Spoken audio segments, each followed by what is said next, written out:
Let's see if I remember how to do this, hey? First of all, I thank you all for your patience. If you've been waiting for another entry for some time, obviously it's been a while, and longer than I might have hoped. Turns out running a bakery full-time takes a lot of time and energy. But as you might imagine, things are settling down a little bit. I'm getting used to the cadence, I'm getting used to the sleep schedule. So let's give this another go, shall we? And also a brief thank you to everyone who has watched the first few entries. Somewhat unexpectedly, things kind of, I don't want to say took off, but in relative terms, considering it's a brand new channel with no pre-existing following, the episodes have been viewed quite a lot of times. So thank you all for that. I've had lots of lovely comments and people reach out via email and private messages. I mean, that's been a big motivator for me, honestly, coming back and trying to crank out some more entries for this series. So I know we've done car cam before. This is an old familiar trope of the series already. It is currently Thursday morning and I am on the road to the first of a few stops I need to make just to get some stuff together for this weekend's bake. And I'll be doing my best, and I say this at the forefront of the next few days. Is that the right term? I say this before actually even stepping into my bakery with a camera, that I hope to film at least a significant enough a portion of the process, maybe provide some illumination as to why I haven't felt up to filming much from the bakery at this point, or up to this point. As a result of the move and having a bit of a retail space, things have definitely accelerated, not exploded. I haven't gone viral or something like that. I'm going to try and bring you along. I'd call it a day in the life. However, it's not a single day in my life because the full top to tail process takes several days. The work almost kind of never ends when it comes to the reality of doing this full time. And I'll do my best to sort of take you through as much of the full cycle as I can and sort of fill in the blanks. So yeah, anyway, it's Thursday morning. So I got up first thing, started refreshing my starter because I'm not baking fresh bread every single day. Now I've hit the road, picking up ingredients. Then we'll head down to the bakery proper later on this afternoon. That's it at this point. So let's go buy some stuff and we'll take it from there.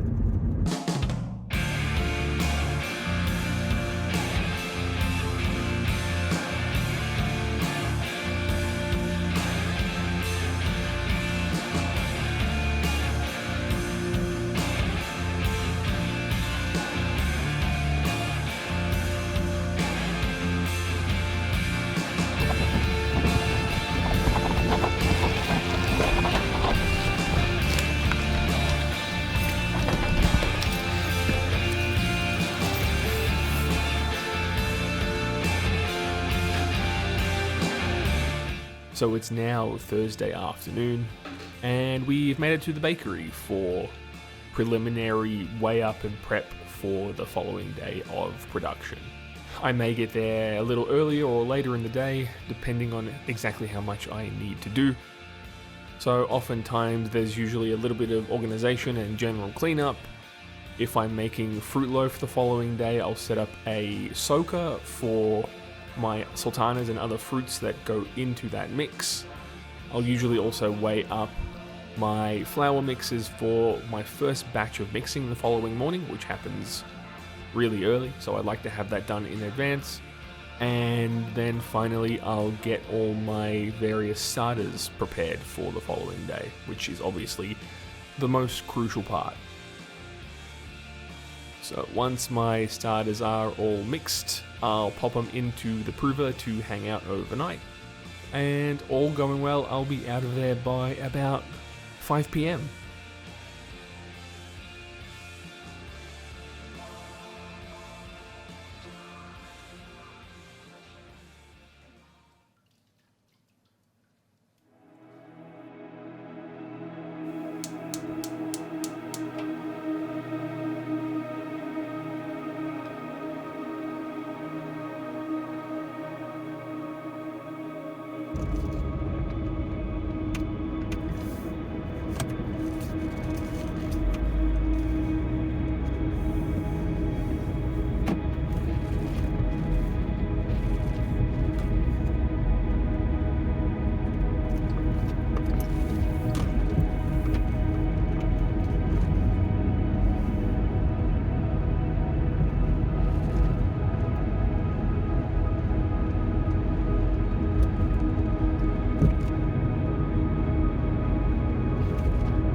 So as you can see, I did in fact survive the drive and make it to the bakery in one piece. And starting my morning as I always do by giving my main lever, which will be used for all my breads later on in the day. I need to give it a second feed, so I have enough, and it's at peak strength for fermenting my doughs. And then I'm moving on to getting the small mixer filled up with my first batch of mixes, or I guess just my first mix at this point. There's a few things I like to knock out really early in the morning, like particularly my enriched doughs, which have a lot of fat, or my fruit loaves. It's just better for me to get them out of the way earlier on in the day, and it makes everything much easier to manage. And now I'm kind of flip-flopping between a couple of tasks, which isn't uncommon, I find. Soaking some seeds in near boiling water. They'll sit for a few hours and then go into some dough later on. I'm also doing a little hand mix here, which it's a different kind of style of bread. You develop it minimally and you kind of let it do its own thing, and it'll actually ferment for a really, really, really long time. It's better done by hand than by mixer because you really don't want to overdevelop it. Might seem like a bit of extra effort when you've got the machinery there, but I think it's worth it. I think it turns out really, really well, so I keep doing it.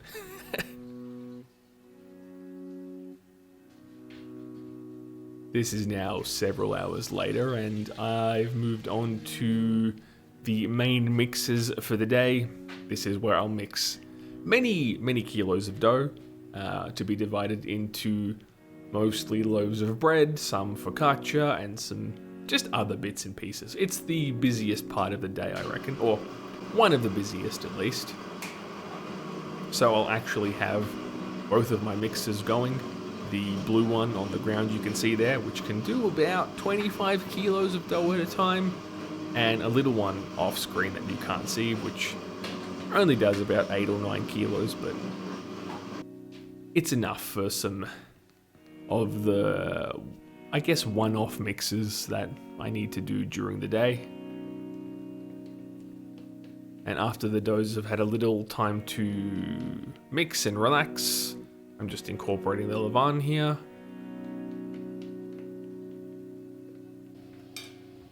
And away we go once again with the racket.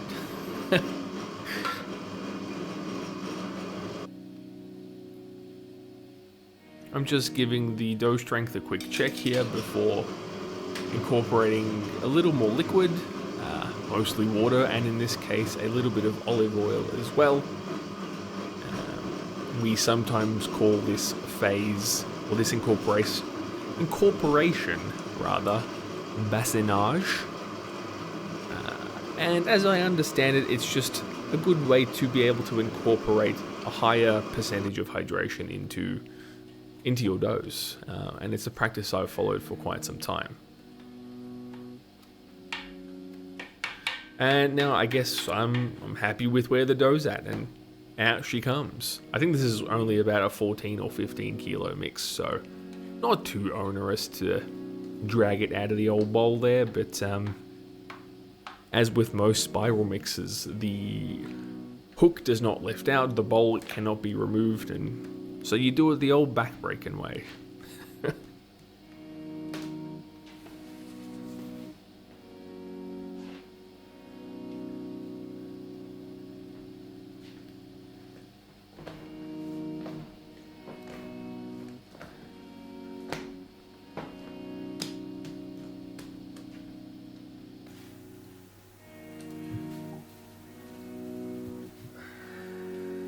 And then the important part that needs to be shown, I know it's boring, but it's one of the harsher realities of being in this industry, and one I think you can easily forget about.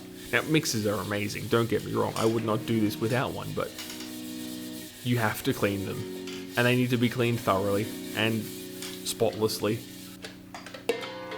It's not much fun, nor are the dishes that you have to do at the end of the day, so worth bearing in mind, I guess, if this is ever something you might be interested in undertaking yourself. Much of the day is cleaning your instruments.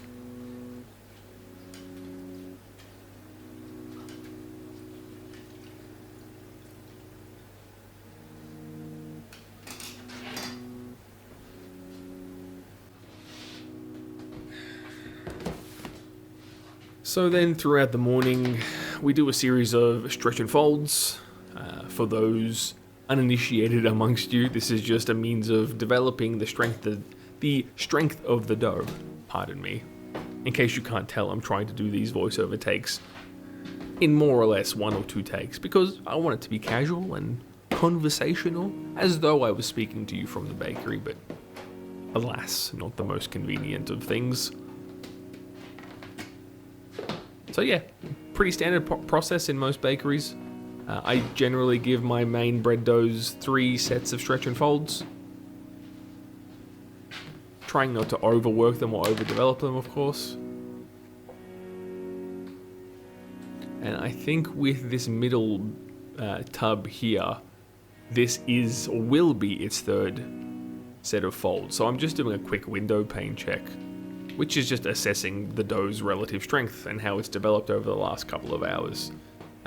Evidently, I think I was pretty happy with this mix and it was looking nice and strong, so this is just a quick little last fold just to get it all the way there.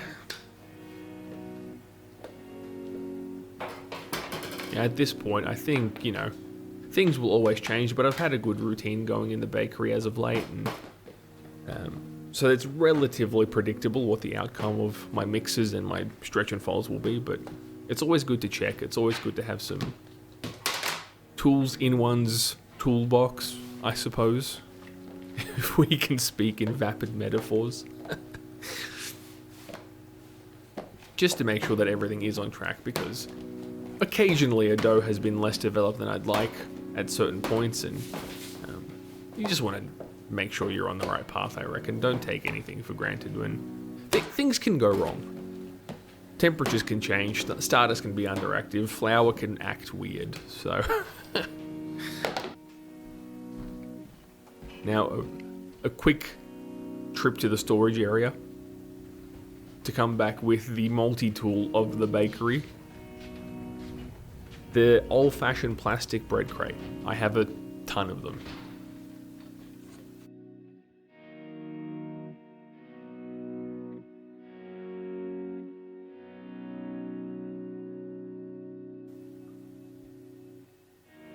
And now on we go to dividing and shaping the main bread doughs that we mixed earlier in the day.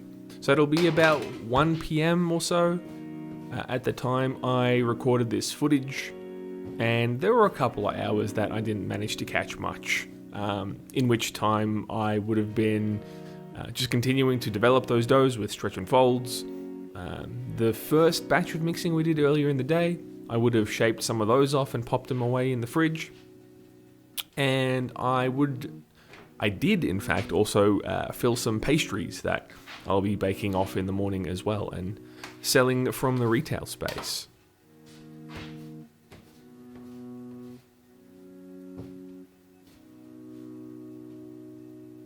So I thought this might be a good opportunity to actually have a chat to you about the new space, because I tried to get a little bit of footage here and there, but I know I haven't exhaustively shown you the place that I'm actually working. It's actually really cool, and the title is not clickbait. The space is in a township that's really quite literally in the middle of a forest. It's sort of the next town over from me, so it's not a particularly long drive, and it's just in an absolutely gorgeous setting. This window you can see behind me looks out over into a valley of just rainforest, and I guess it's rainforest. It's a forest of sorts, and it's just absolutely beautiful. Not something to be taken for granted. That's for sure. I lease the kitchen and part of the sort of retail shop front from the owners of this space, who they themselves set this up as a coffee roastery, which is super cool. They import their beans and roast and profile and obviously make coffee. They serve coffee on the days I'm serving bread, and it's a really great little symbiosis we have going on. It's a lot of fun. It's worked out really well. I'm super pleased. We're in a kind of it's kind of operating a bit like a co-op almost. We also have a local artist who makes jewelry on and sells it on site, and it's just a really nice vibe.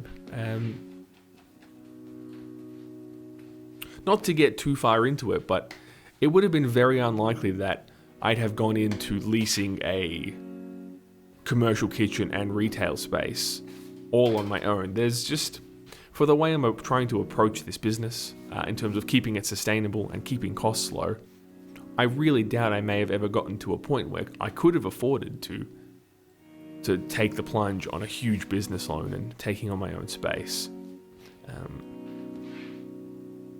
So the fact that I can just, share a space with some other small businesses and work in cooperation,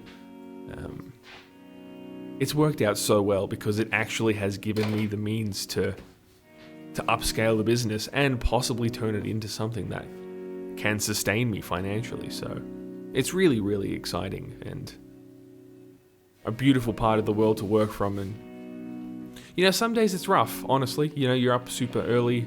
The work can be isolating because it's just me. I'm doing everything from start to end, and oftentimes, like today with this footage, I'm completely alone in the building. The roastery isn't open, there's no one else there, so you spend a lot of time on your own, and sometimes it can be easy to get tempted to pack it all in, but there are so many good things going for me, both with the business itself and where it's situated, that I'm really pleased, and I can only hope it continues.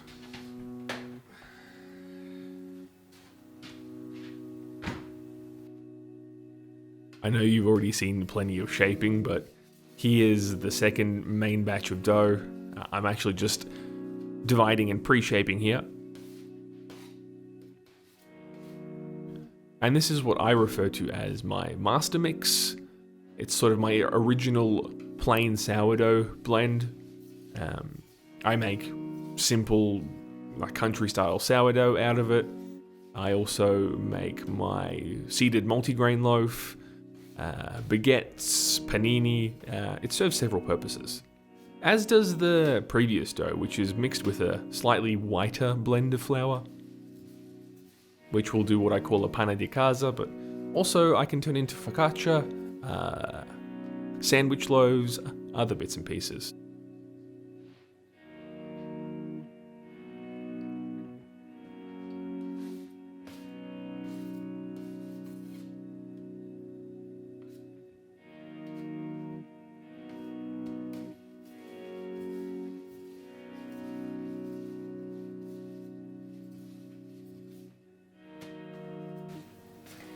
I will briefly show you the panino shaping because it's a little different to the others, of course. There's probably a slightly quicker way to do this, but this is what I've come up with for now. It's kind of halfway between shaping a very small version of a standard loaf and baguette shaping. Speaking of which, I did used to make baguettes much more often with this mix, but to be completely honest, possibly an unpopular opinion, I'm not a massive fan of baguettes, either eating them or shaping them. These little panini-style rolls are much more akin to what I was used to growing up, and so it's a better representation of what I like to make and sort of what I'm about as a baker. And I think they just have better utility in the kitchen, and experientially also seem to have a bit of a better shelf life than a baguette, which tends to stale really quickly, which is something I'm not a massive fan of.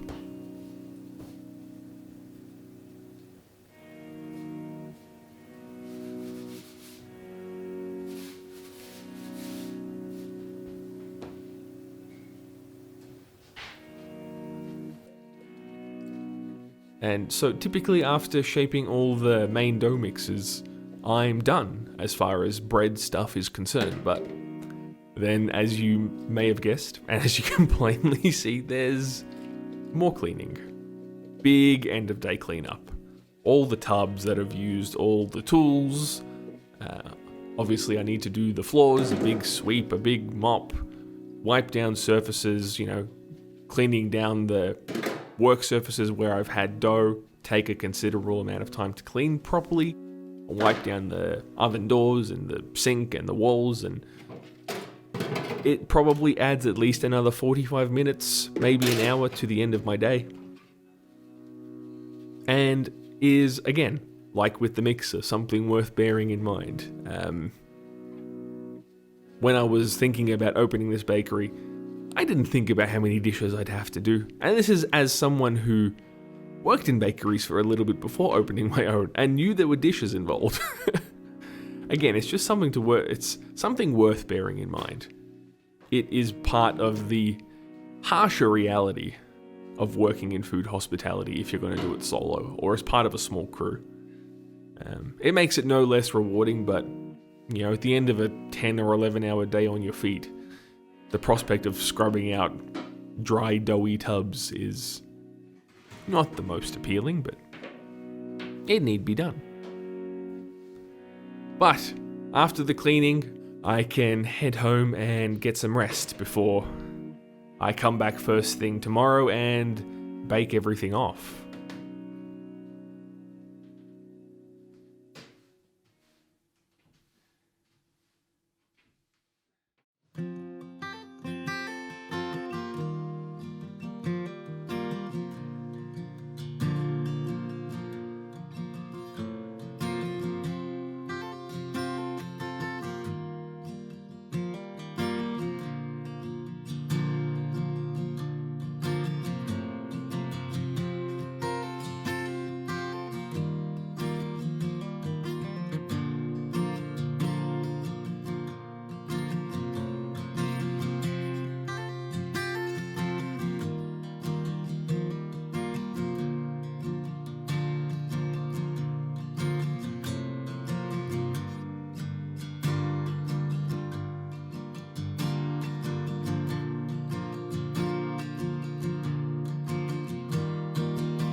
Okay. So it is now officially approximately 2 p.m. on Saturday afternoon, and I have just pulled onto the highway to head home. I'm recording this prior to editing anything, obviously, so I don't know how the flow of this whole thing is going to work out. Hopefully it all falls into some kind of chronological continuity. I'm also rather tired at this point, and hopefully I can say words good. So that's what it takes, I suppose, at least the way I do things. Obviously, I didn't end up recording any of the actual transactions and that kind of thing in and of themselves, because those are humans who would need to give me their consent to be on camera. And, you know, I'm not... End of the day, I'm running a bakery, and look, as much as I appreciate all your viewership, the oh my god, that sun. I need to just sell the bread and focus on selling the bread, and I didn't want to make anyone uncomfortable with a camera even just facing me. I thought people might feel weird. But the day of sales went relatively well. I think I've just ended up with 2 or 3 spare loaves. But it was a nice busy day. Sold all my focaccias and my smalls, the impanati and other stuff, all sold really well. So yeah, now I'm headed home. Yeah, depending on how well things are selling, if I get to go home early due to a quick day's trade, that's always welcome. But yeah, bearing in mind as well, I was up at...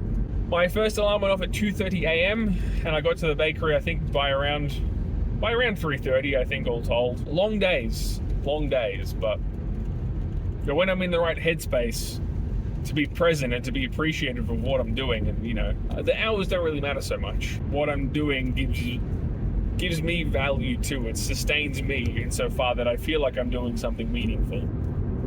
And you know, there are hard days. I mean, even just last week, I was having invasive thoughts of do you really want to be doing this? Because, you know, it's physically laborious, and my back can really ache, and my knees, and, you know, if you're having a bad day and you haven't slept well and you're really sore, it can really seem like all too much, and getting a normal 9 to 5 all of a sudden feels really appealing. But perhaps you have to be a certain type of unhinged to want to do this kind of work, and perhaps I am, I don't know. In conclusion, it was a good cycle of baking, I suppose. I was mostly happy with the results of everything I made. Everything looked good and tasted good. People were happy. I hope you got some value out of this as well. Any of you budding bakers out there, ask questions down below. Questions, comments, insights, suggestions, whatever it might be. I'd like this to be an open dialogue. Particularly suggestions of what else you might like to see on this channel. I don't know how many times you want to see man does day in the life in a bakery. And so, yeah, if you have any ideas on particular, perhaps I could do instructional kind of stuff, proper tour of the bakery, or how I use my ovens. I don't know. I have some vague ideas in mind, but I'd be curious on what you all might think. So anyway, this is definitely a fatigue-induced ramble at this point.